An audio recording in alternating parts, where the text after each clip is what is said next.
Bom, então nós daremos início a esse evento, né, que nós organizamos em conjunto, o CPPA e o Laboratório de Estudos e Pesquisas em Psicanálise e Vincularidade, o LAPSIV, né, que na verdade a proposta desse evento foi oferecer alguns subsídios para reflexão a respeito da intervenção do psicólogo, né, nesse sofrimento psíquico causado pela pandemia, pensando aqui em algumas questões que dizem respeito ao tipo de intervenção que nós podemos realizar durante esse momento e levando em consideração, né, o tipo de sofrimento, esse contexto que nós estamos vivenciando, né. Então, nós teremos mais 2 encontros, além deste, e aí, então, o evento, né, está finalizado. Bom, vocês se inscreveram, e aí cada encontro tem um certificado separado, tá? Então, vocês não terão um certificado do evento todo, vocês terão os certificados naqueles encontros que vocês participaram, tá bem? Bom, então eu gostaria de cumprimentar a todas e a todos que estão aqui. Hoje eu preparei um conteúdo, né, para falar um pouquinho sobre intervenções em grupo, e eu vou falar durante algum tempo, né, eu acho que cerca de 40 minutos, mais ou menos, e aí depois eu abro para questões, e aí vocês fiquem à vontade, por favor, para colocar questões.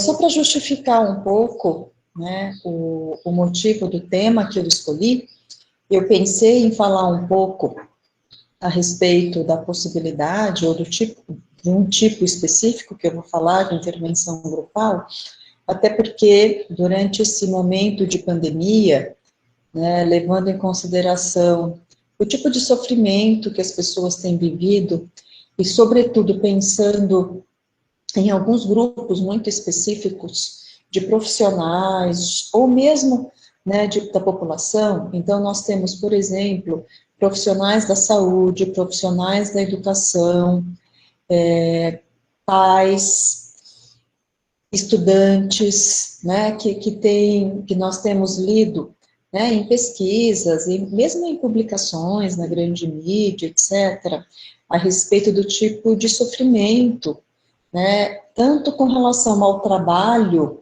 remoto, no espaço doméstico, domiciliar, como também, né, que envolve a questão da educação.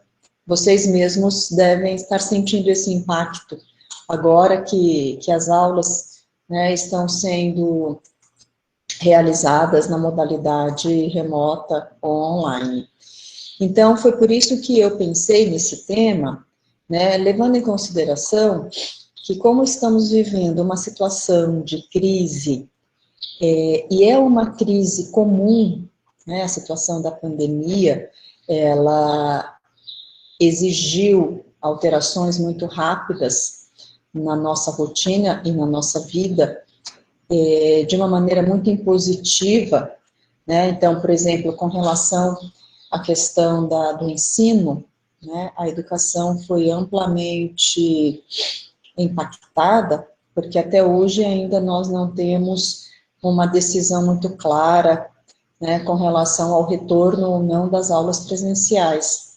E isso, por exemplo, impacta de modos muito diferentes, sejam os professores, seja a equipe da gestão escolar, seja os alunos, né, os familiares dos alunos. Então, pensando dessa maneira, né, nós podemos, então, pensar que, além do sofrimento individual que tem atingido as pessoas nesse momento de pandemia, nós também temos sofrimentos que atingem os grupos, né, grupos. E aí, grupos, inclusive, levando em consideração as instituições, né, às quais esses grupos de profissionais, por exemplo, pertencem. Então, é por isso que eu pensei, né, em apresentar este conteúdo, porque eu acho que nesse momento é muito importante que nós, né, os profissionais da psicologia, possamos pensar em modalidades de intervenção que possa colaborar efetivamente em atender grupos, né, populações, demandas muito específicas.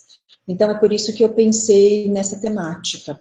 E também porque no nosso estágio, nós estamos, né, iniciando um trabalho de oferecer um espaço de escuta grupal a alguns tipos de profissionais. Bom, então, quando nós pensamos, né, em modalidades de intervenção grupais, nós temos que levar em consideração que, com o estabelecimento de um grupo, nós temos, então, um espaço psíquico muito específico, que é o que nós denominamos de espaço psíquico grupal. Então, eu vou falar rapidamente, né, utilizando aqui o CAES como referência, que esse espaço psíquico grupal, ele é sempre, né, um espaço da intersubjetividade, ou seja, um espaço intersubjetivo.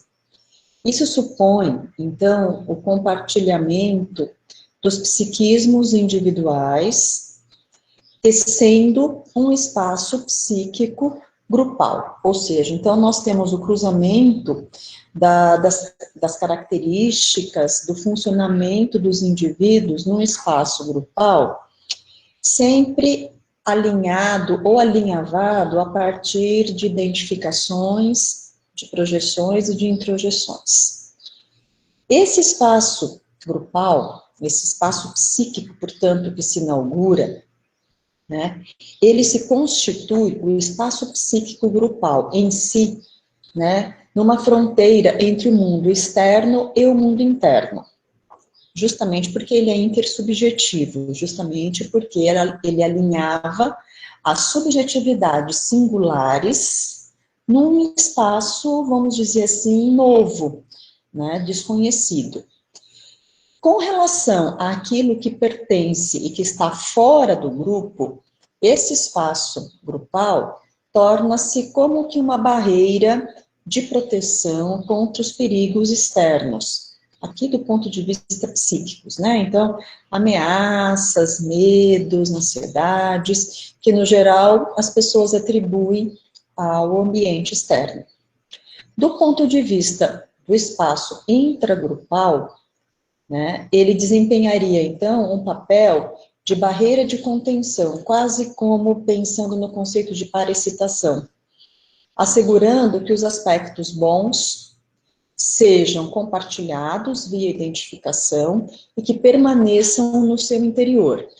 Nesse sentido, o grupo também, de certa forma, protege os seus membros, né, da invasão dos conteúdos ruins ou destrutivos deste grupo. Nesse sentido, então, o grupo funcionaria como uma membrana que filtra os conteúdos, e o espaço grupal seria, então, aquele espaço que favorece as trocas, o compartilhamento, portanto, aí, de experiências, de afetos, de sensações, o trânsito dos conteúdos que o CAES denomina de conteúdos intermediários, que seriam os conteúdos que servem de ligação, que são os conteúdos que são, de fato, utilizados pelos membros do grupo como espaço de troca e de compartilhamento. Uma outra característica muito importante, enquanto, né, essa membrana que filtra os conteúdos, seria a circulação da comunicação, ou seja, a palavra que circula, né, seja pelo seu significado, seja pela sua expressão emotiva ou motora, né, ela pode ser compartilhada, e nessa circulação, neste trânsito, as pessoas, quando entram em contato com um conteúdo que é depositado no grupo, elas podem compartilhar essa experiência, e essa comunicação pode remeter as pessoas às suas próprias experiências singulares. Então, o que acontece é que o grupo acaba se tornando esse espaço no qual as pessoas, então, conseguem tanto estabelecer esse intercâmbio de conteúdos, como também, né, fica esse entrejogo entre o grupo e o espaço singular. Por isso, então, é que nós consideramos sempre o grupo como uma experiência intersubjetiva. Portanto, né, esse espaço grupal, que funciona como este jogo, este interjogo, ele é marcado, portanto, por aproximações, principalmente via identificações, e afastamentos recíprocos, ambos são recíprocos. Por isso, a constituição do grupo sempre suscita uma tensão, vamos dizer assim, básica, fundamental, uma tensão entre, quase uma tensão no sentido de um conflito, no sentido psicanalítico, né? Uma tensão entre o sentimento, a necessidade de uma coesão grupal, por outro lado, um movimento de diferenciação de sujeitos, ou seja, na verdade, o espaço grupal, ele sempre nos coloca diante dessa questão, no qual é muito bom estarmos juntos, que é a questão da coesão grupal, e ao mesmo tempo existe sempre um certo temor, um certo receio, né, da questão da invasão dos conteúdos, ou mesmo de uma regressão a momentos muito mais primitivos e simbióticos, ou seja, da dificuldade do indivíduo em estabelecer os limites, o espaço, né, singular de cada um, sobretudo porque o espaço grupal sempre nos aponta para as alteridades. Então, é um interjogo bastante delicado, porque a coesão grupal, ela gera, né, ela promove essa união, e ao mesmo tempo gera, né, esse sentimento de ameaça, no qual, então, as pessoas se veem diante, né, vamos dizer assim, desse conflito básico entre estar unido, estar ligado, porém, levando em consideração a alteridade, as diferenças e o jogo que esta coesão versus alteridade impõe ao funcionamento do grupo. Né? Então, isso, por exemplo, nós sempre discutimos muito essa questão da alteridade todas as vezes que nós estudamos vínculos, porque essa é uma característica fundamental, né, daquilo que nós chamamos e conceituamos como vínculo. Bom, se esse espaço grupal, então, é uma experiência intersubjetiva, nós teremos, como, né, se trata aqui de um espaço psíquico grupal específico, né, que é um espaço grupal de intervenção, então nós teremos aqui a presença de um coordenador, né, e o seu apoio ou facilitador. Então, o papel do coordenador é muito importante, porque o coordenador é quem, de alguma maneira, inaugura o espaço e, de certa maneira, ele seria uma figura extremamente importante para promover essa ligação entre os sujeitos, porque essa ligação, que o Caes chama de coesão grupal, é essencial para o estabelecimento daquilo que ele chamou da ilusão grupal nos sujeitos, ou seja, a ilusão de que nós compomos um grupo e que este grupo é um espaço de compartilhamento de experiências. Então, isso gera essa ilusão da coesão. Então, o papel do coordenador é essencial, porque ele deve facilitar a criação desse espaço de compartilhamento, e aí de compartilhamento de vários conteúdos, né, das experiências, dos temores, das dúvidas, das expectativas e das fantasias, sempre na tentativa aí de elaboração, não no sentido do insight individual, como nós falamos numa psicoterapia ou numa análise, né, psicanalítica, mas de elaboração de crenças, de lacunas, de situações, né, experienciadas, nas quais as pessoas se veem diante de lacunas, ou de ausência de significados de simbolização, porque podem ser situações que geraram muitas rupturas, sofrimentos.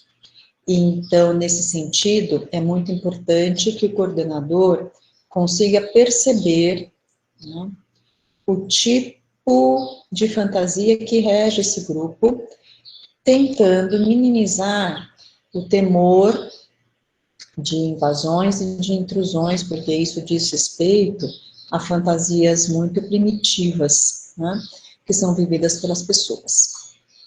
Então, essas são apenas algumas ideias iniciais, né, introdutórias, só para vocês entenderem um pouco, né, de onde é que eu estou partindo do ponto de vista mais conceitual, vamos dizer assim, falando de grupos, tá? Bom, como existem muitos tipos de grupos, né, tipos de intervenções em grupos, eu escolhi especificamente um tipo de intervenção, que é o denominado grupo de escuta e reflexão, que se enquadra, vamos dizer assim, como uma modalidade de um grupo operativo, né, aqui na concepção do Pichon Rivière. Então, o que seriam esses grupos de escuta e reflexão? Ou reflexão, porque aí vocês podem ter autores que usam esse termo, né, grupo de escuta e reflexão, ou só grupo de escuta, ou só grupo reflexivo, ou de reflexão. Bom, levando em consideração, então, a existência de tipos diferentes de grupos, aí eu já estou falando de grupos no sentido mais terapêuticos, né?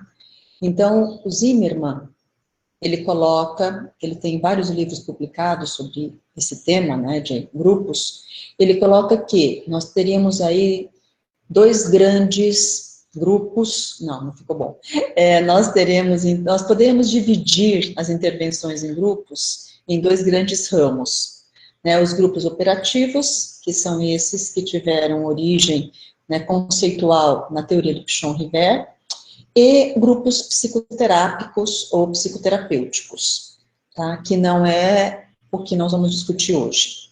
Cada um desses dois grandes ramos subdivide-se em outros, né, subtipos, vamos dizer assim, de grupos.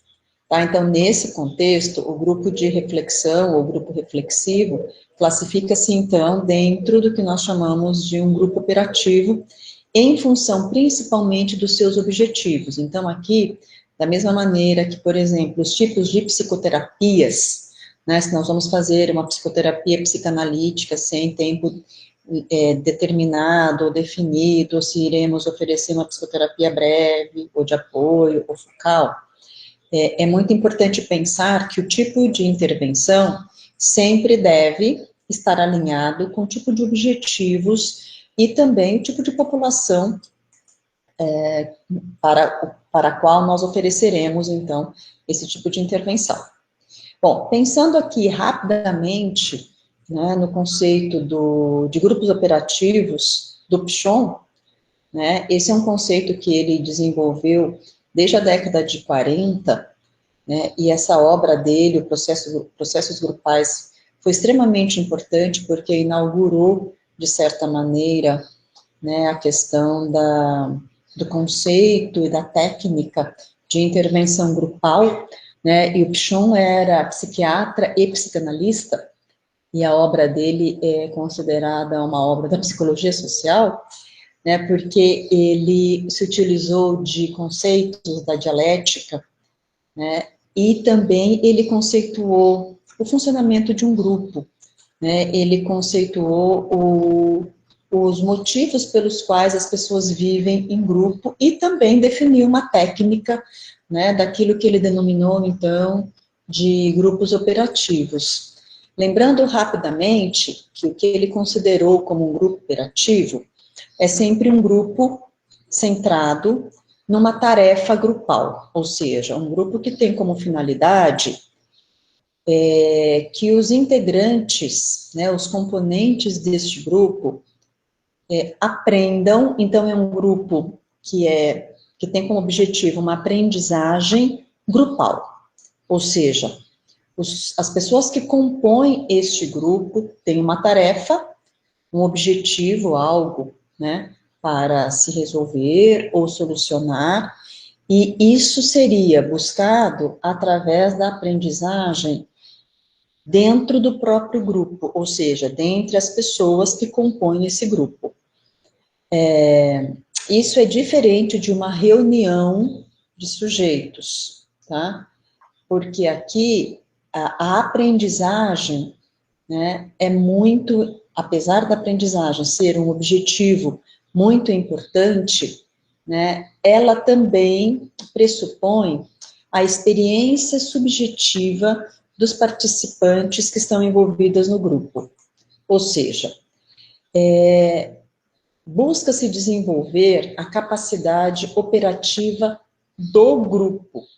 E, nesse sentido, é muito importante que os sujeitos que compõem o grupo reconheçam as suas necessidades, elaborem um projeto, contribuam para um projeto, ou seja, é importante que os membros do grupo consigam perceber que eles fazem parte, né, de uma tarefa ou de um grupo, e que cada um deles tem uma função, tem um espaço, né, a desenvolver neste grupo. Portanto, aqui a interação entre os sujeitos e o ambiente, geralmente um ambiente institucional, né, porque essas pessoas que compõem esse grupo, no geral, fazem parte de alguma instituição. Então, por exemplo, no caso de uma instituição da saúde, né, que atende a população em geral, uma instituição pode ser a própria instituição de saúde, né? No caso da escola, a escola, um hospital, enfim. Então, veja, aqui é muito importante porque, como nós estamos falando de um espaço intersubjetivo, nós levamos sempre em consideração a importância do ambiente, né? Porque nós não estamos levando apenas em consideração o espaço intrapsíquico ou singular, mas sim os sujeitos e os sujeitos na sua relação com este ambiente no qual eles estão inseridos ou ao qual eles pertencem, certo? E como é que aconteceria, vamos dizer assim, isso que o Pichon chama de aprendizagem? Né? Isso aconteceria a partir da organização do grupo e através da ressignificação que pode acontecer durante os encontros grupais das sensações, das experiências, das emoções e dos pensamentos que irão ser compartilhados e que, de certa forma, circularão entre os membros do grupo. Portanto, né, a questão da coesão é muito importante, porque é justamente em função desta coesão que as pessoas irão compartilhar, que as pessoas irão estabelecer uma função, um lugar neste grupo, e será em função disso também que uma determinada maneira de coexistir, de se unir, será estabelecida. Bom, os grupos operativos têm sido amplamente utilizados, sobretudo em contextos de educação e de saúde, porque, na verdade, é uma tentativa de colocar o usuário, por exemplo, né, dos serviços, num papel de protagonista, num papel ativo, seja para a produção da sua saúde, dos seus processos de saúde, como também para a construção do seu conhecimento, né, porque dessa maneira, os sentidos que são atribuídos para a saúde e para a educação são diferentes do que simplesmente quando as pessoas se colocam num papel, vamos dizer assim, mais passivo. Quando eles se colocam num papel de colaborador, num papel de protagonista, muda a compreensão e a percepção que os participantes têm das situações que são vividas por eles, seja nas instituições, seja nos serviços. Basicamente, os grupos operativos atendem a dois objetivos fundamentais: seja de aprendizagem e seja um objetivo de cunho terapêutico. Então, pelo terapêutico e não psicoterápico, tá bom? Embora ambos estejam completamente interrelacionados, é muito importante perceber que, se a intervenção implica numa aprendizagem de novos modos de significar, de existir, de executar uma tarefa, né? Essa aprendizagem, ela também promove alguma modificação nas pessoas, nos vínculos que elas estabelecem, na visão que elas têm delas mesmas, no contato, na interação com as outras pessoas. Então, por isso, também, né, o grupo pode atender a um objetivo terapêutico. Tá tudo bem, gente? Estou indo muito rápido? Tá dando para acompanhar? Agora eu vou falar, então, rapidamente, né, do que seria, então, os grupos de reflexão ou grupos reflexivos. A origem desses grupos, né, remonta à utilização de grupos operativos aplicados a situações de ensino-aprendizagem. Isso era muito comum na década de 50, por exemplo, nos cursos de saúde, medicina, enfermagem, etc. E aqui a aprendizagem não diz respeito à aprendizagem apenas formal de conteúdo, mas aprendizagem para a resolução de ansiedades, para a formação desses profissionais, para a realização do trabalho, porque aqui nós estamos diante de algumas profissões que geram, né, muitos desafios, que geram temores, dificuldades, né, durante a sua prática profissional. Portanto, aqui, a principal característica é a ênfase na reflexão do que acontece numa instituição, do que acontece no contexto de trabalho, do que acontece no âmbito das relações que são estabelecidas num dado contexto. Por quê? Porque através dessa reflexão, né, isso gera um conhecimento do próprio grupo com relação a si mesmo, ou seja, dos vínculos estabelecidos de como esse grupo funciona, né? Isso gera um conhecimento a respeito do tipo de vínculo, do tipo de ligação, do tipo de união que é promovido entre os integrantes e dos integrantes com relação à instituição. Por isso, no geral, nós não estabelecemos uma tarefa prévia, uma atividade prévia, né, ou um tema pré-estabelecido, né, antes do grupo acontecer. Depois eu vou falar um pouquinho disso mais daqui a pouquinho. Bom, então, esses grupos, eles têm, pelas suas próprias características e pelos seus objetivos, têm sido muito utilizados, né, tanto em instituições formadoras das áreas da saúde, da educação, como também em unidades de saúde, hospitais, também órgãos de classe, né, conselhos, etc., de classe profissional, tá?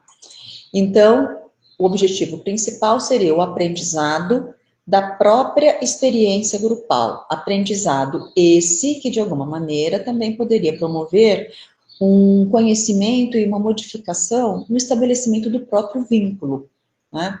Isso é muito importante porque isso também permite a apropriação dos vínculos entre as pessoas que compõem um grupo, né, dos seus integrantes e na relação estabelecida com a instituição a qual pertencem. No que diz respeito, então, ao manejo do grupo, né, isso é muito importante, porque senão, se nós não cuidarmos com relação ao manejo, esse grupo pode virar um grupo psicoterápico, e aí nós vamos perder os objetivos principais do grupo.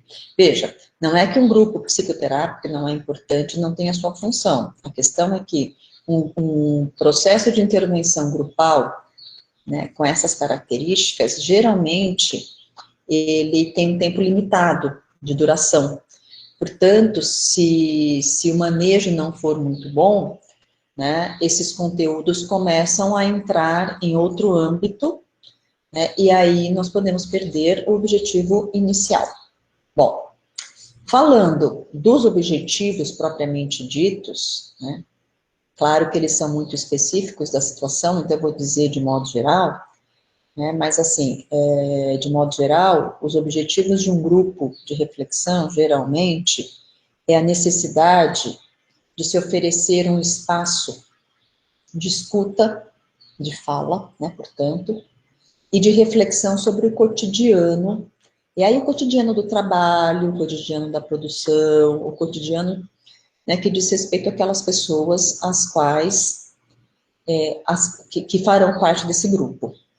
Também, né, dentre os objetivos, nós podemos ter a elaboração de vivências individuais e grupais, um espaço para expressão de angústias e medos, sempre visando aí a possibilidade da reelaboração e da ressignificação das situações por meio da reflexão, da troca de conhecimentos e da própria aprendizagem que o próprio grupo ou o estabelecimento do grupo pode oferecer.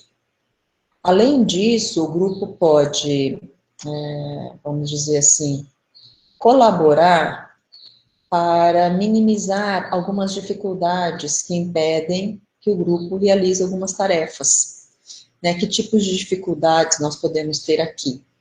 Tensões grupais, conflitos, competição, impotência, paralisia, ansiedades, que de certa maneira podem paralisar o funcionamento das pessoas, né, durante algum tempo.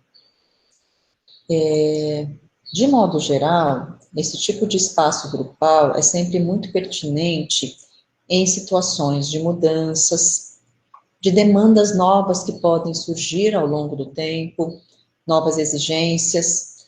E aí, nesse sentido, nós podemos estabelecer, por exemplo, um paralelo com o contexto que nós vivemos atualmente, né, o contexto da pandemia e do isolamento social.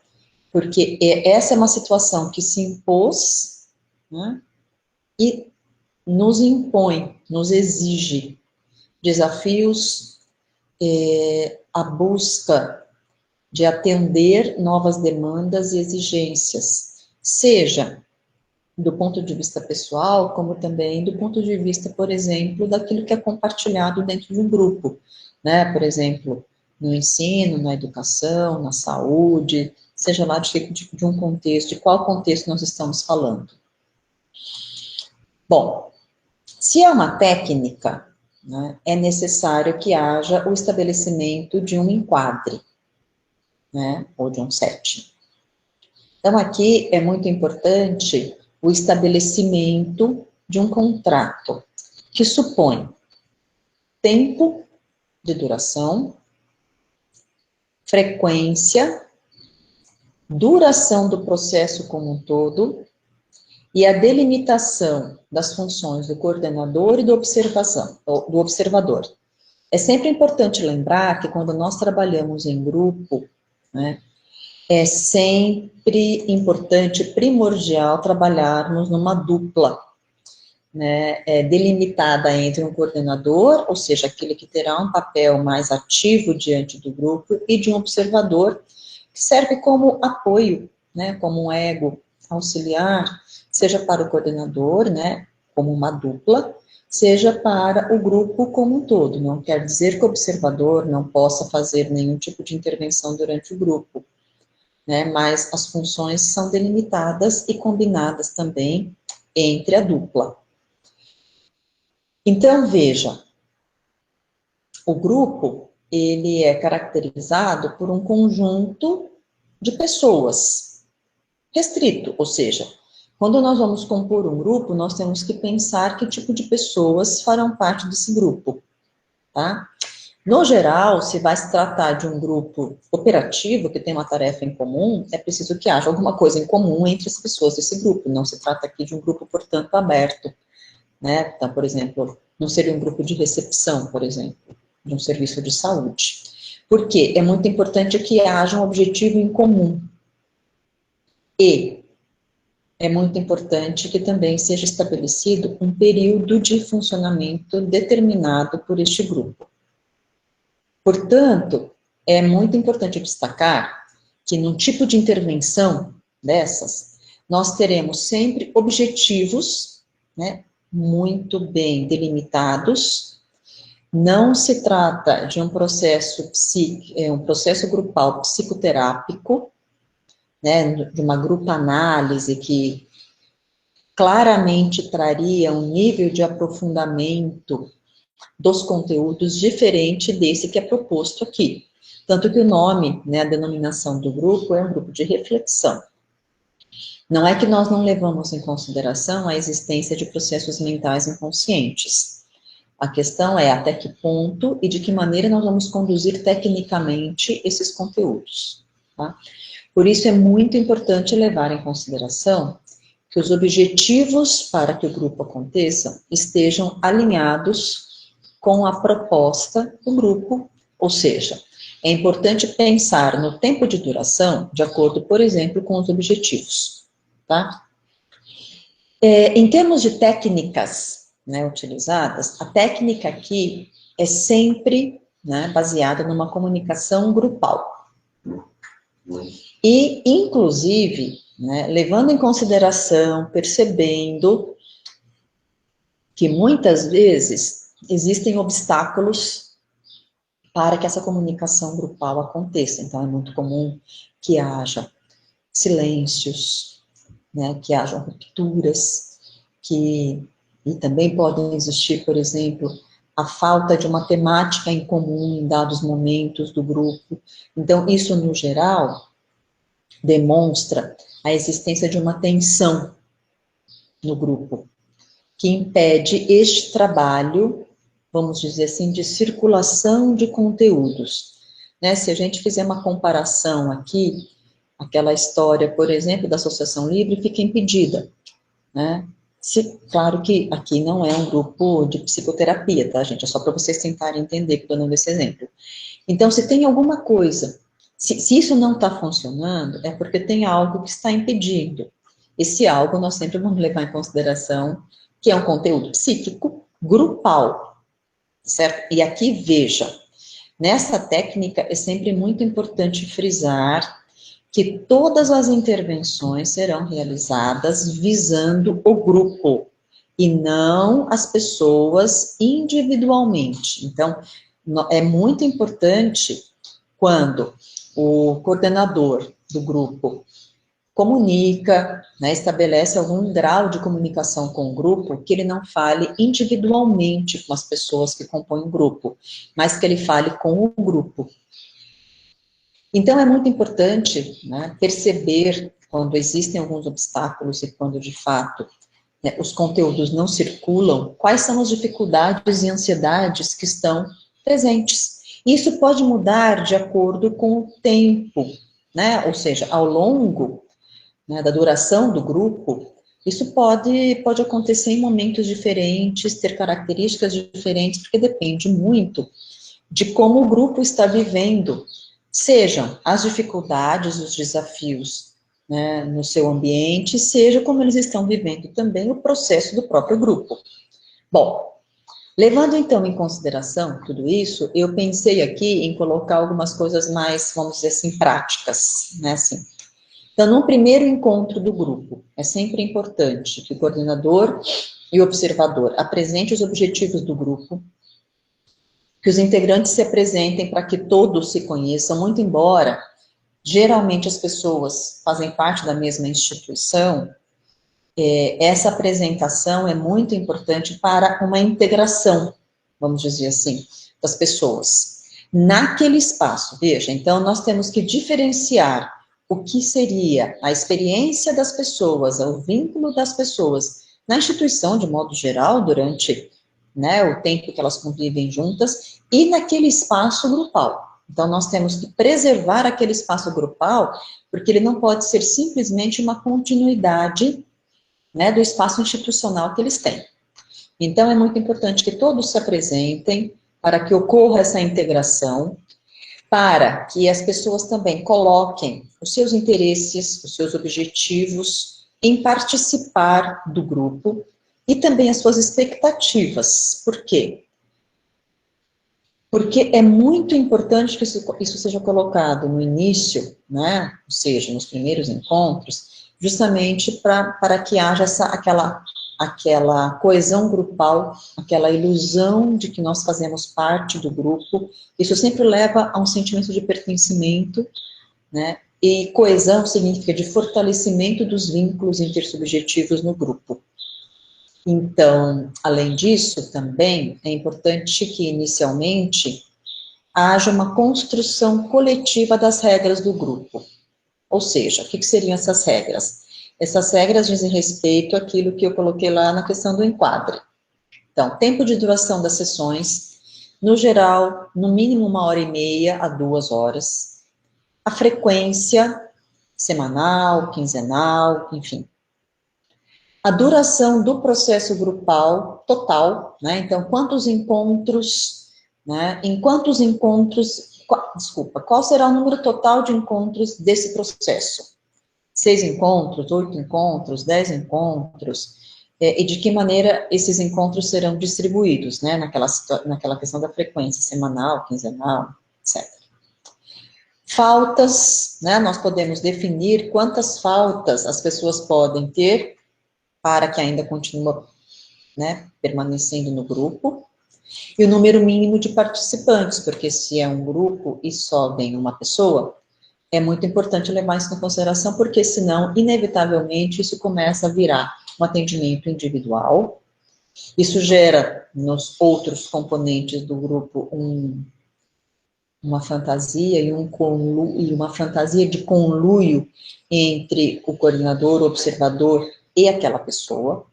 E aí isso pode gerar, por exemplo, um sentimento de exclusão dos demais membros daquele processo. Bom, durante os encontros propostos, né, o número de encontros propostos, nós sempre, então, temos que cuidar para que esse espaço se constitua num momento de troca de saberes e de reflexão entre os integrantes, para que se estabeleça também a sensação de que as pessoas fazem parte de uma rede de apoio, porque não podemos esquecer que este grupo, né, deve possibilitar tanto a aprendizagem como também uma mudança subjetiva, ou seja, uma aprendizagem também no compartilhamento, no pertencimento, nos vínculos estabelecidos. Bom, nesse sentido, aí existem várias maneiras de trabalhar, eu vou dar aqui alguns exemplos, né? Dependendo do objetivo, das características do grupo, pode-se propor o desenvolvimento de atividades durante encontros, né? Então, atividades gráficas, atividades teatrais, enfim.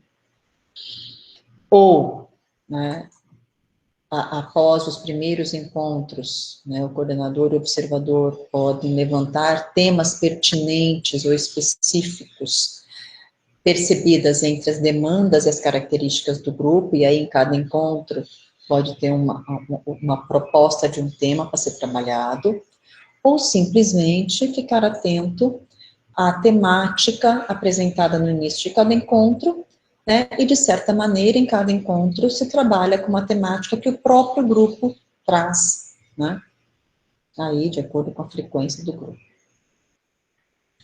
Sempre levando em consideração as características do grupo, tá? Sempre levando em consideração que essas escolhas de temas ou de atividades devem levar em consideração as características do grupo, né, e não uma característica individual. Bom, eu já estou quase terminando, tá? Porque senão fica cansativo, né? O papel do coordenador é muito importante, porque o coordenador, ele estará atento na escuta, e essa escuta é sempre polifônica. O coordenador estará escutando as falas, as palavras, as posturas, como as pessoas se colocam, ou se ausentam, né? Ou o silêncio, enfim, é muito importante que o coordenador esteja muito atento ao funcionamento do grupo, aos momentos, por exemplo, nos quais o grupo pode ficar paralisado, né? E que ele tenha, então, intervenções que desencadeiem processos criativos, que despertem, né, as vivências dos vínculos, sempre levando em consideração que sempre existe uma modalidade transferencial. No grupo, essa modalidade, ela é intersubjetiva também, ou seja, é sempre uma transferência cruzada, né? Bom, nesse sentido, os grupos de reflexão devem favorecer a circulação dos sentidos, de significados, sempre levando em consideração que isso está atrelado às identificações e aos lugares ocupados pelos membros do grupo, no grupo e no espaço aos quais ele pertence. Portanto, é muito importante que o coordenador evite alguns tipos de demandas. Por exemplo, é importante evitar mediar conflitos pré-existentes na instituição. Porque, assim, veja, o grupo tem uma tarefa, por exemplo, né, ou algumas tarefas. Trabalhar a ansiedade, o desgaste, o medo, as adaptações necessárias, estou levando em consideração aqui agora a situação de pandemia. Então, assim, não dá para mediar, e aí, no geral, a gestão da instituição não faz parte do grupo. Então, não tem como mediar os conflitos, tá? Porque isso exigiria uma modalidade interventiva específica, tá? E também é muito importante estabelecer um limite até que ponto o grupo vai tratar de questões muito individuais, da vida privada dos participantes, porque senão começa a virar uma psicoterapia individual no espaço grupal, certo?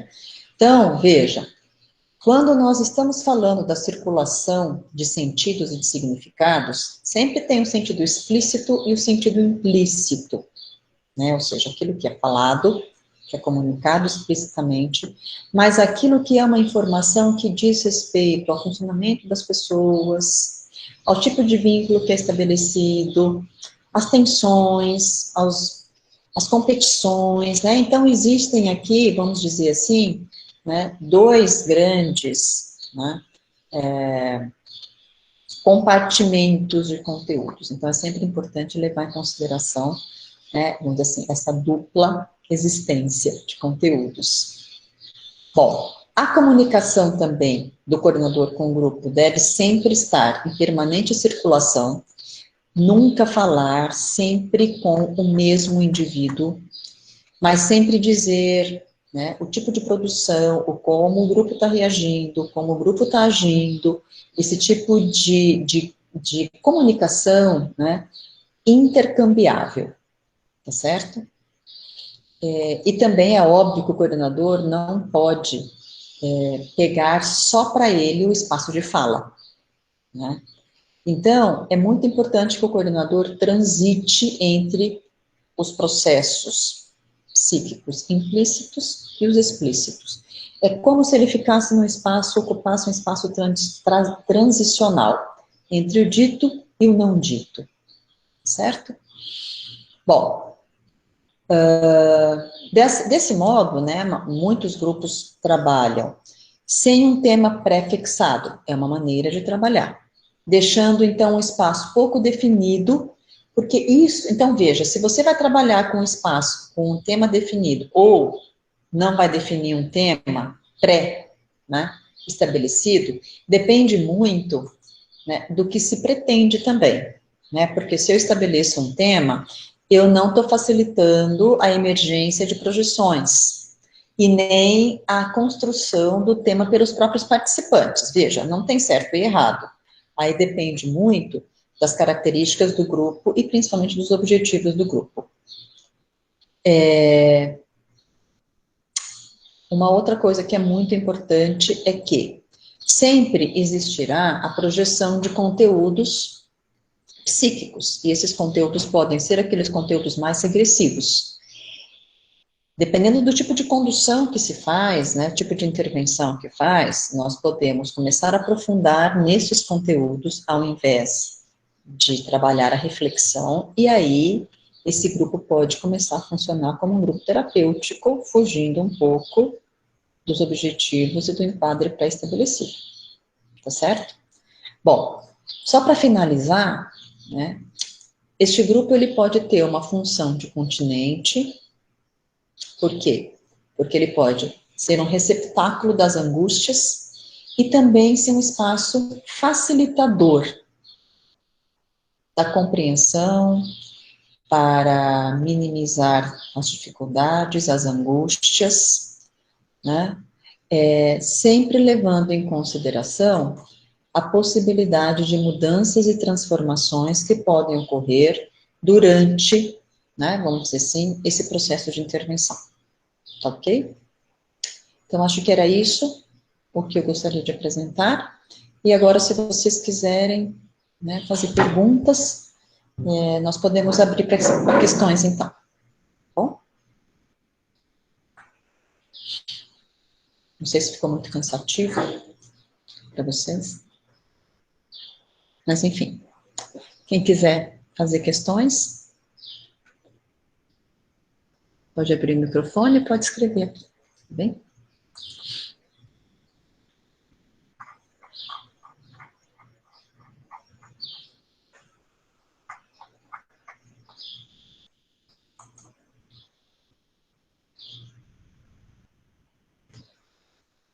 Nada, gente.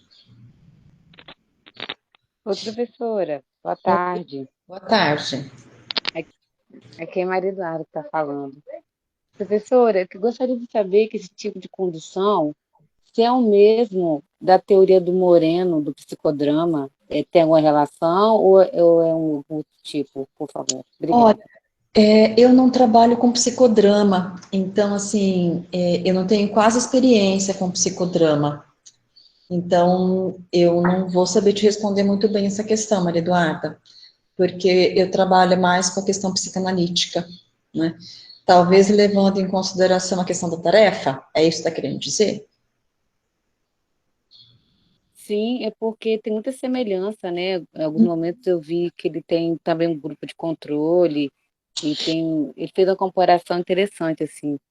Eu sei também pouco também sobre o assunto, mas eu sei que ele usa também em alguns momentos de teatro, ele usa a caixa de areia, né? Então ele faz todo usa todos os instrumentos, que é bem parecido com o que a senhora citou aí, Uhum. por isso que eu achei que foi bem, que em algum momento foi semelhante. Mas aqui Obrigada, tá? pode ser uma escolha, tá? Trabalhar ou não com materiais, ou trabalhar com temas, com técnicas específicas, tá?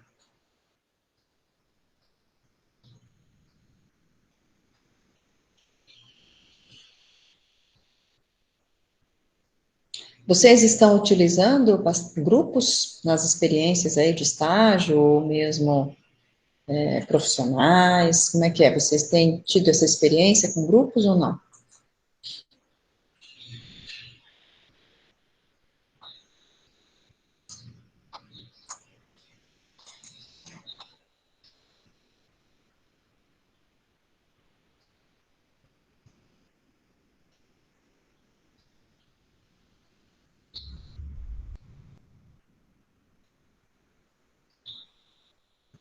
Hoje está todo mundo muito silencioso.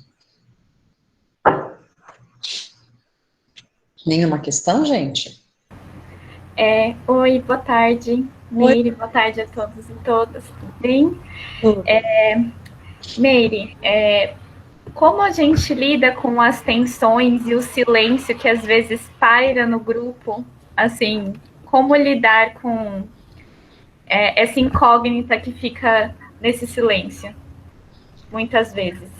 Então, olha, geralmente o silêncio tem algum significado, né? De bloqueio, de resistência, também pode ser uma situação meio que de rebeldia, né? Então, é importante perceber que tipo de significado, o tipo de conteúdo que está circulando, que está sendo compartilhado, né, nesses momentos de silêncio. Porque às vezes são situações extremamente conflitantes, são temas, vamos dizer assim, difíceis, né, para o grupo, Então, o silêncio pode representar muita coisa. E aí, uma maneira de trabalhar poderia ser assim, né? Olha, por exemplo, é muito difícil falar porque a gente não sabe a situação que realmente aconteceu, né?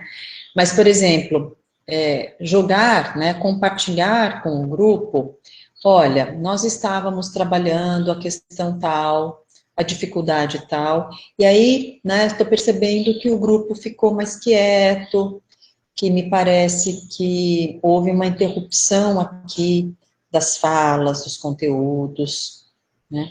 O que será que está acontecendo? Será que tem alguma coisa que está impedindo? Então, é uma tentativa, vamos dizer assim, de tanto circular o mal-estar, né?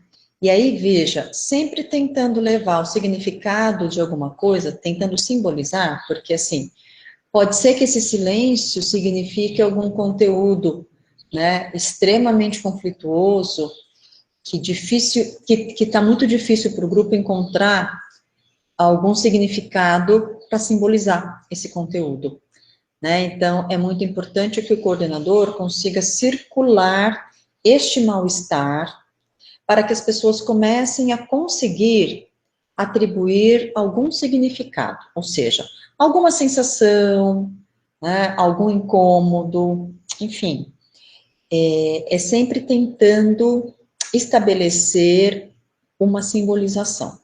Não sei se resolveu, Beatriz. Resolveu sim, Meire. Você ajudou a pensar. Bastante. Assim, é sempre importante perceber que é um processo, tá? Então, aquele silêncio, ele pode, inclusive, ter vindo, né, ter se originado no encontro anterior, né, num conteúdo muito específico. Então, é muito importante pensar sobre os conteúdos que estão circulando e também perceber o lugar e as funções de cada membro, né? Então, assim, quem trouxe o conteúdo, de que maneira trouxe, porque pode ser também que seja uma reação contra uma invasão. Às vezes, o grupo se sente muito invadido com um conteúdo extremamente ameaçador ou perseguidor. Então, é muito importante tentar analisar, né, no sentido de tentar entender o que foi que mobilizou essa, ou paralisia, ou silêncio, né, e aí, assim, sempre levando em consideração que o silêncio diz muito, né, o silêncio, ele é muito importante, né, na nossa prática profissional, tá?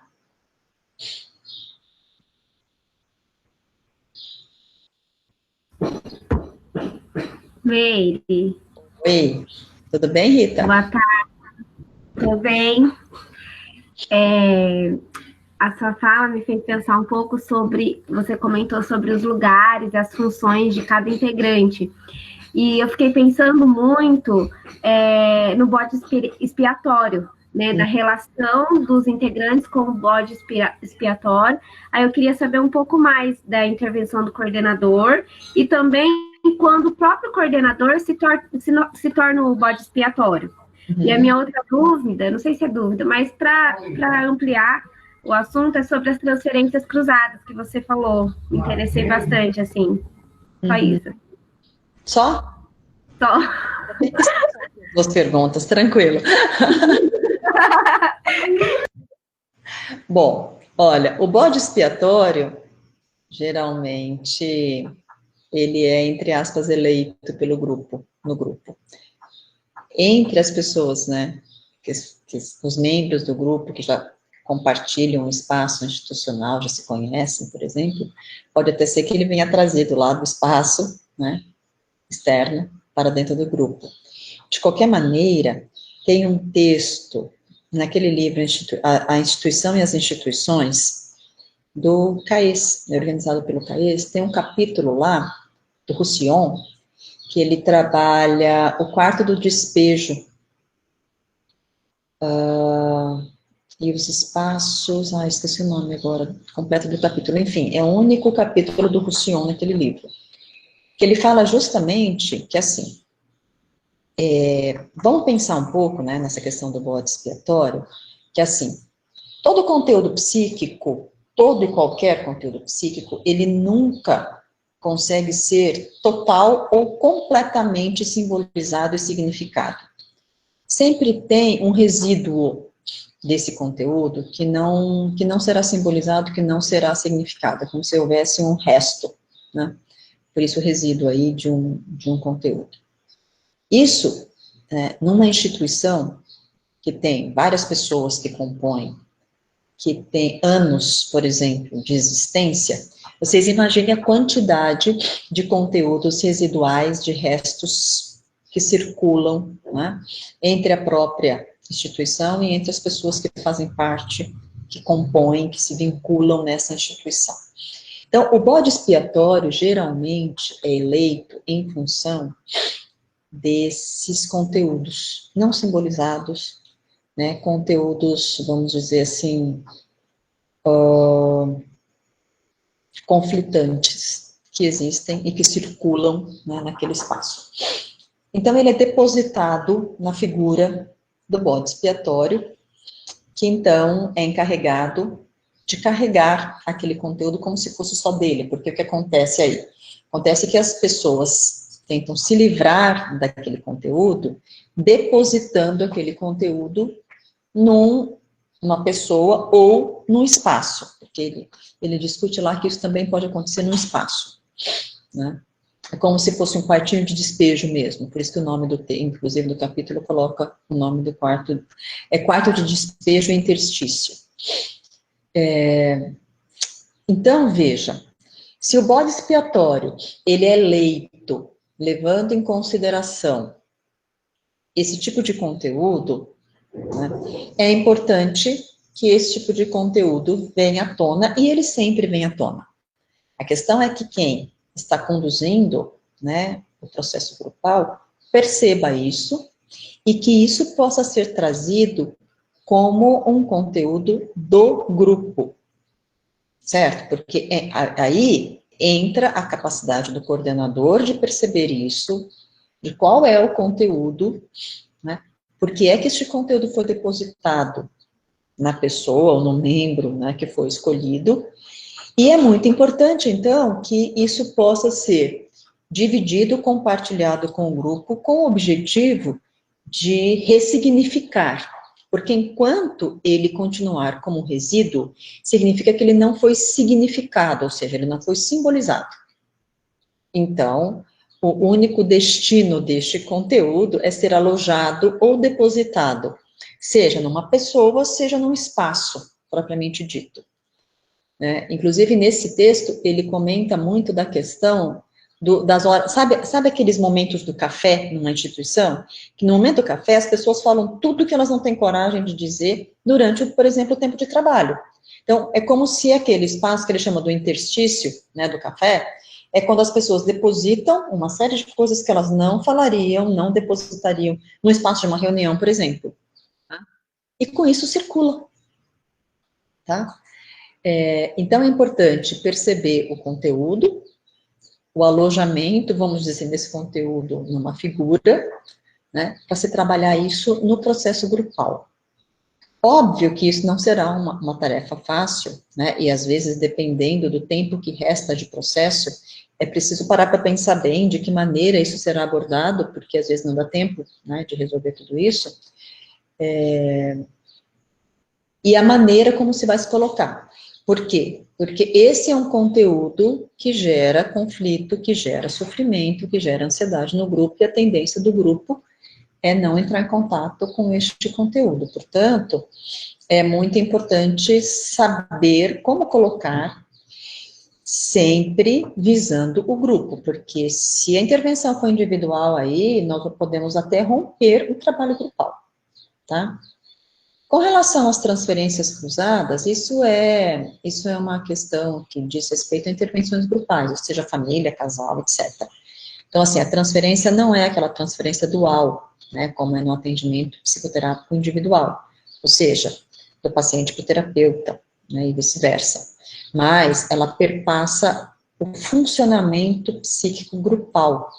Então, é por isso que é nesse sentido que é importante perceber as transferências no funcionamento do grupo, e sempre trabalhar o funcionamento do grupo, mesmo que você queira destacar a fala individual de alguém, essa fala deve ser sempre destacada no grupo e para o grupo, e nunca só individualmente.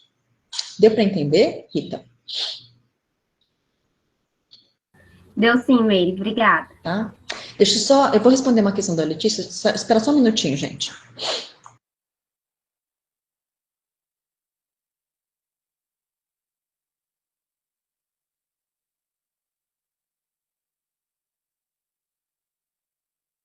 Eu precisei recorrer à luz. Aqui, está ficando escuro.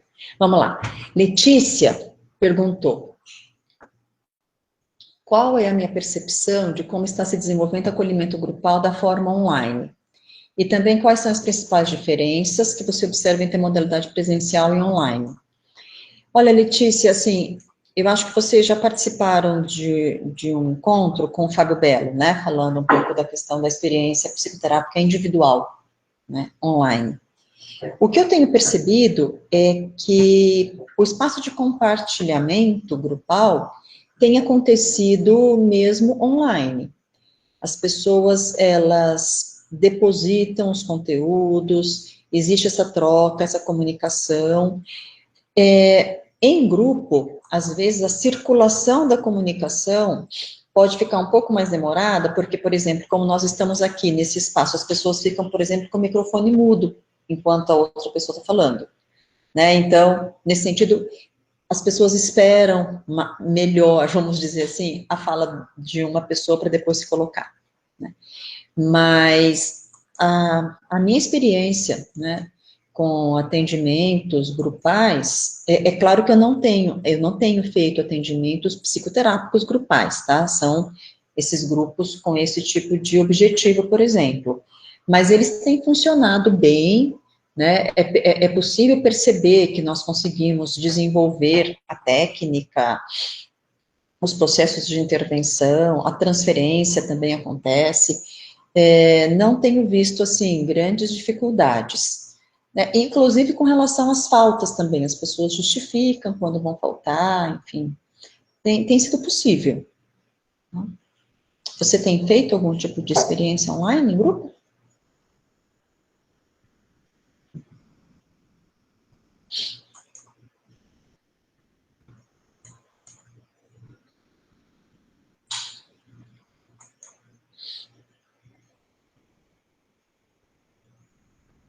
Rita, a sua pergunta ficou ok? Eu não sei, eu te perguntei, não sei se ouvi bem, se respondeu.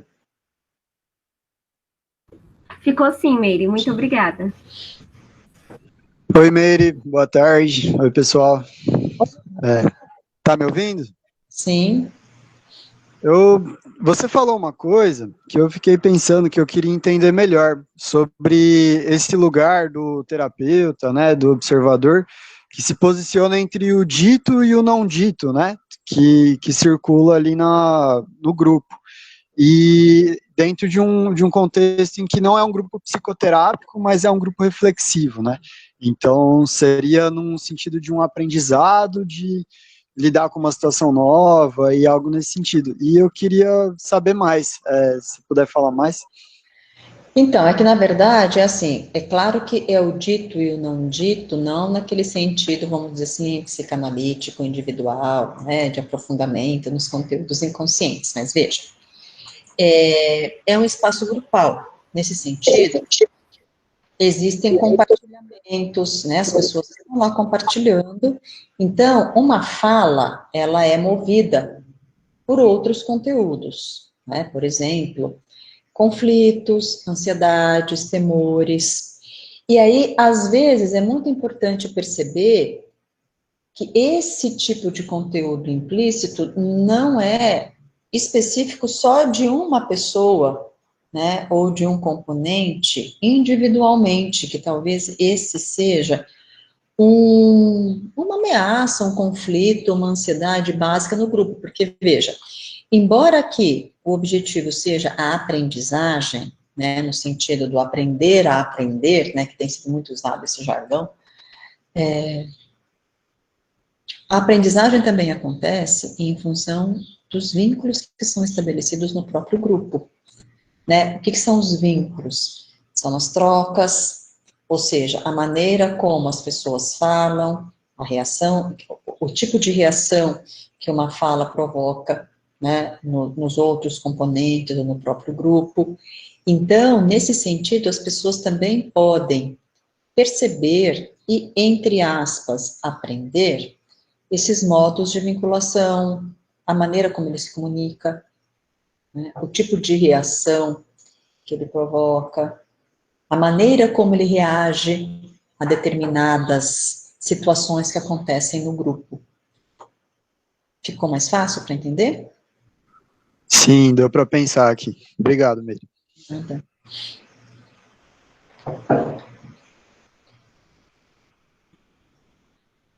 Uma coisa importante na questão online, né, só para, que eu esqueci de falar, Letícia, é que é importante pedir para que as pessoas, né, claro, nós não podemos obrigar as pessoas a fazerem isso, né, mas se elas puderem manter pelo menos a câmera ligada, né, porque é importante, porque como é um grupo reflexivo, né, é importante a gente ter essa comunicação, né.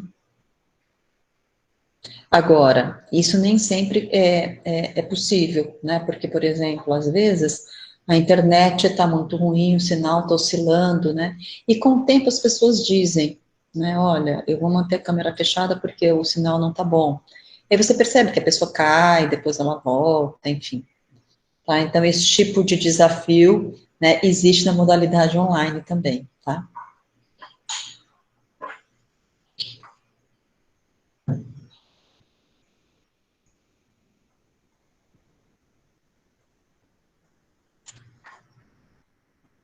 Ou vocês entenderam tudo, ou vocês não entenderam nada, hein? Tô preocupada agora. Esse silêncio. O silêncio do grupo.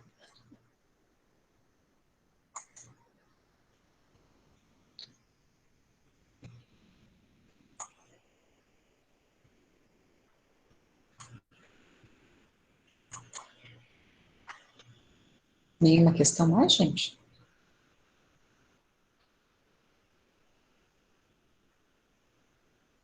Eu acho que essa situação... Professora, Opa, diga. Eduarda, aí de novo. Sim, Deixa eu Eduarda. perguntar uma coisa. Uma vez eu fiz uma condução, era para capacitar a Guarda Civil da cidade onde eu morava na época, né? E aí eles já não tinham treinamento já há algum tempo. E aí, nessa parte de treinamento, eu quis colocar alguns conteúdos, igual a senhora falou aí, estava observando e estava fazendo menção ao ocorrido, né? E teve um momento que eu não consegui conduzir. Por quê? A fala de um deles ficou tão forte que o grupo todo começou a ficar meio que enfurecido e foi para cima do palestrante, mas foi, né, do convidado, no caso, né? Mas não foi assim com fúria, foi falando os conflitos que já estavam antes, assim, esses conteúdos, né? Por exemplo, que eles não haviam tido capacitação já, nenhum tipo de capacitação anteriormente, né? Todas as coisas, assim. Nessa situação aconteceu comigo, como que eu faço para retomar ali? Eu não consegui na hora, eu tive que cancelar a reunião, tipo assim, marcar para outro momento, e praticamente eu perdi o grupo, assim, sabe? A cena em si. Será que eu consigo melhorar isso? Obrigada. E depois o grupo voltou? Então, depois eu não consegui mais, porque naquele momento eu senti que eu perdi a credibilidade do grupo, porque foi tão assim, a atenção foi tanta, que eu não consegui, eles começaram a falar alto, todo mundo começou a falar ao mesmo tempo, e não prestava mais atenção em mim mais. Foi bem confuso, tá? Foi difícil, não foi fácil, não. Obrigada. Não, imagina. Olha, é assim, no geral, devem ser conteúdos existentes, né? Conteúdos muito difíceis, que talvez já de alguma maneira prejudica, né, o andamento, o funcionamento da instituição, enfim, das relações de trabalho estabelecidas lá, né. Como isso veio à tona no grupo, de certa forma, houve um rompimento, né, aí, entre aspas, vamos dizer assim, do contrato, do espaço, do objetivo, etc. E aí entra naquela questão que eu coloquei, de que num grupo desses nós não conseguimos mediar, porque o grupo não é de mediação, né, esses conteúdos pré-existentes, né, esses conteúdos conflituosos, e que geralmente diz respeito às relações de poder, de dominação, institucionais. Então, nesse momento, né, às vezes não tem como não escutar, né, um pouco esse conteúdo, até para você entender vamos dizer assim, o tipo de conteúdo, o tipo de significado que acompanha esse conteúdo. E aí a questão da continência, né, é sempre assim, o continente não é aquele que recebe apenas passivamente o conteúdo, né, mas ele recebe, transforma o conteúdo e devolve, né. Então, o que acontece? Pode ser que você se sentiu extremamente atacada no grupo, e aí por isso você não conseguiu desempenhar esta função de continente, né, ou seja, de receber o conteúdo, né, assim, entre aspas, funcionar como depósito do conteúdo, compreender o conteúdo e devolver o conteúdo transformado. Isso significa dizer, bom, olha, eu estou percebendo que vocês têm uma série de dificuldades, né, de queixas, de sofrimentos, que me parece já existem há algum tempo, né? Eu proponho que vocês tentem estabelecer um espaço para colocar isso. Infelizmente, esse nosso espaço não é exatamente para isso, né? Eu não tenho condição, não conheço como as coisas acontecem, enfim, né? Você entendeu, assim? Você transformar, porque me parece que foi um conteúdo agressivo, né? Isso significa que o conteúdo agressivo geralmente tem uma característica invasiva, né? Invasiva e destrutiva, né? Então, a questão de transformar e devolver o conteúdo é tanto no sentido de você não ser destruída por esse tipo de conteúdo, e ao devolver, né, também a ideia é de não gerar mais ruptura do que a própria emergência do conteúdo já poderia gerar por si só. Tá? E aí, nesse sentido, é tentar reparar minimamente aquela situação que aconteceu, para tentar dar continuidade, né, naquilo que for possível. E aí, levando em consideração que, possivelmente, quando você tocou em alguma questão que você nem sabia que isso, né, poderia desencadear um processo desses, uma reação dessas, né, tomar cuidado aí, né, no restante do tempo que se tinha de trabalho, com o tipo de conteúdo que você vai colocar, porque senão, se, né, o conteúdo tiver em torno deste significado, pode ser que a situação venha à tona novamente, né? Então, é importante essa transformação, esse devolver o conteúdo transformado, até para amenizar um pouco, né, e para gerar um certo processo de reparação, vamos dizer assim, na capacidade destrutiva desse grupo. Ficou claro?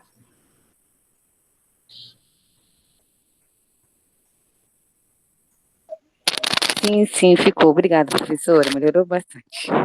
Tá.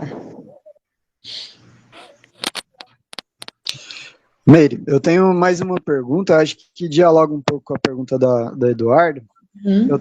Você falou assim, né, que dentro do funcionamento do grupo existem muitas transferências cruzadas ali, que são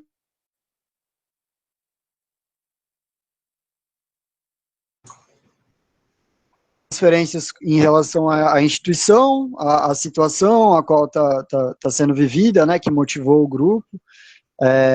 No caso que a gente está vivendo assim, uma pandemia, né, na qual todos nós estamos envolvidos nisso, tanto o terapeuta quanto o coterapeuta, e isso desperta muitos conteúdos também, né, em todos.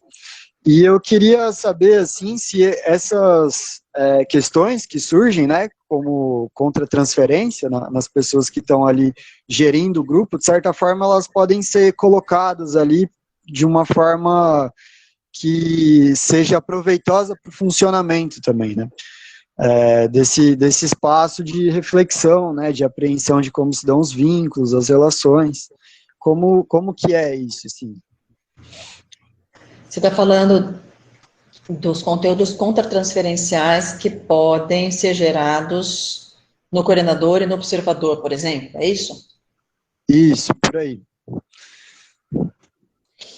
Então, olha, no espaço grupal já tem uma quantidade de transferências suficientes, né, entre os membros do grupo,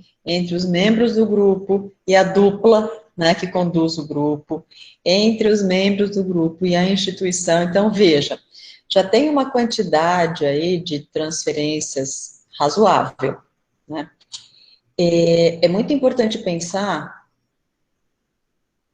qual a finalidade de colocar uma questão contratransferencial, né?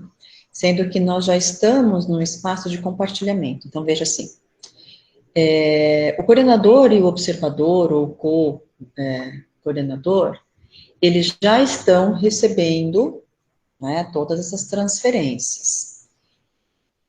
Quando o coordenador, né, coloca a sua contratransferência, primeiro que ele tem que saber muito bem como vai colocar isso, né? Porque isso pode gerar, por exemplo, a exacerbação da ilusão e da idealização do coordenador, como pode também estabelecer o rompimento dessa idealização, né? Do tipo, nossa, mas ele também está sofrendo, então como é que eu posso confiar numa pessoa dessas? Entende? Então precisa tomar muito cuidado, né? No geral, né, vamos dizer assim, o que daria para ser colocado nessa questão da contratransferência, talvez assim, as sensações que as falas, que as pessoas, né, que os vínculos que vocês estão percebendo lá estão gerando em você, né, ou em vocês. Não colocar, por exemplo, que, bom, é verdade, nessa situação de pandemia estamos todos sofrendo, assim, depende muito de como vai se colocar. Não sei se você entendeu, Luan. Entendi sim, Meire. Deu uma Tá? esclarecida aqui. Uma coisa é falar assim, olha, eu estou sentindo, né, ou nós estamos aqui sentindo, que vocês estão muito preocupados, ou estão muito desanimados, não estão vendo perspectivas, né, ou está muito difícil ver perspectiva. Uma outra coisa é começar a compartilhar, porque assim, aí você vai estar usando o espaço grupal para depositar os seus conteúdos também, e aí você sai muito, talvez, do seu papel. Tá? E aí você tem que aguentar as possíveis intervenções do grupo, porque aí você pode inverter um pouco o papel, tá? O lugar, vamos dizer assim, de cada um. Entendi, Meire. Obrigado. Tá?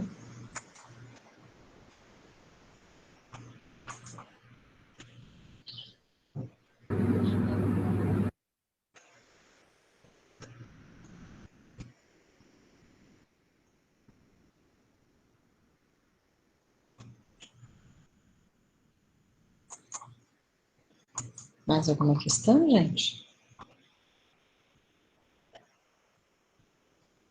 Se ninguém... Ô, Meire, eu fiquei pensando aqui, né? Na sua fala, eu achei muito interessante que você colocou que quando a gente for simbolizar o conflito, tem que pensar bem na maneira para não intensificar em vez de solucionar. E eu fiquei pensando quando você estava respondendo que é uma situação muito difícil, porque você vai estar nomeando você um significante, um novo significado, para questões que o grupo inteiro está não querendo lidar. Então, assim, é muito complicado. Aí eu fiquei pensando, nossa, será que existe alguma outra forma de lidar com esse conteúdo a não ser pela fala? Aí a minha resistência já veio, né? Eu falei, acho que atuando igual eles.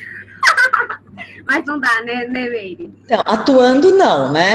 Atuação, assim, muitas vezes nos escapa o controle, né? Mas não é a melhor maneira, né? Mas veja, também é muito importante levar em consideração que dependendo do tipo de grupo ou tipo de demanda, né, que existe num grupo, talvez de fato existe, dependendo, né, por exemplo, talvez você possa atender, por exemplo, se você vai fazer um grupo, né, que tenha muitos conteúdos que você já sabe, né, com pouca capacidade de simbolização. Quando isso acontece, você já sabe disso, você pode, por exemplo, né, utilizar técnicas de mediação, né, e aí sim inserir técnicas através de desenhos, de materiais gráficos, enfim, porque aí esses conteúdos podem vir à tona de uma outra maneira, e aí pode-se conversar sobre a produção do grupo, né, antes de ir diretamente no conteúdo, né, assim, vamos dizer assim, em torno do funcionamento grupal, tá? Então, eu não sei de que grupo, qual conteúdo você está falando, mas se vocês percebem que um determinado grupo ou tem muita dificuldade, porque talvez tenha muitos desafios, muitos conflitos, né, ou seja, um grupo com pouca capacidade de simbolização, aí pensando, né, em questões mais psicopatológicas mesmo, talvez seja importante utilizar-se de mediação, né, de fenômenos aí, de técnicas de mediação, para facilitar um pouco tanto a emergência do material, como também possibilitar que esse material emerja de uma maneira menos destrutiva, né, menos ameaçadora, vamos dizer assim, para o grupo. Então é possível pensar nisso, tá, Rita? É melhor do que atuar. Tá, obrigada.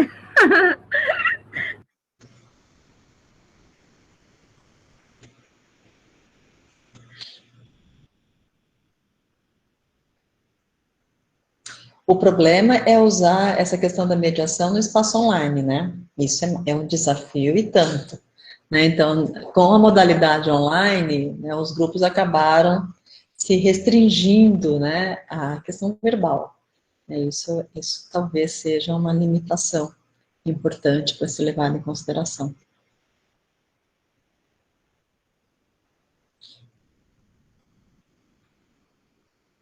Mas, mesmo assim, né, dá para usar, por exemplo, música, poesia, né, algumas frases, poemas curtos, né, que tragam algum tipo de impacto, e as pessoas do grupo, elas podem discutir e refletir sobre aquele material que foi levado.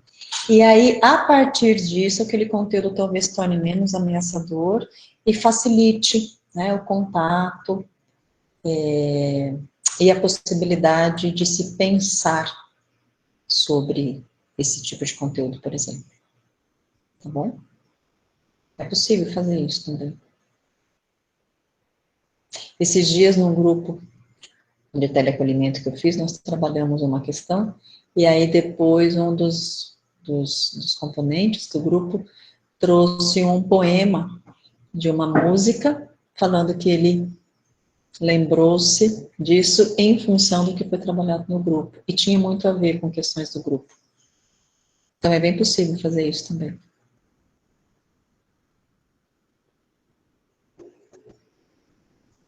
Reflexão, gente, é sempre simbolização, né?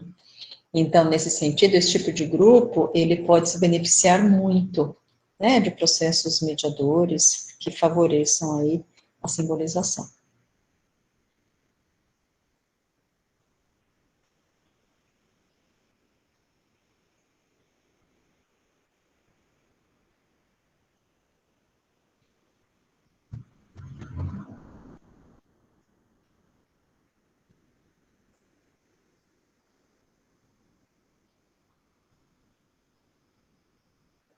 Bom, só isso?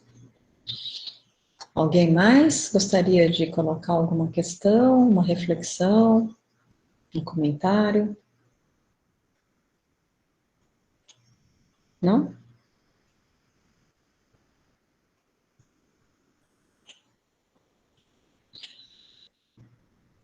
Podemos encerrar, então?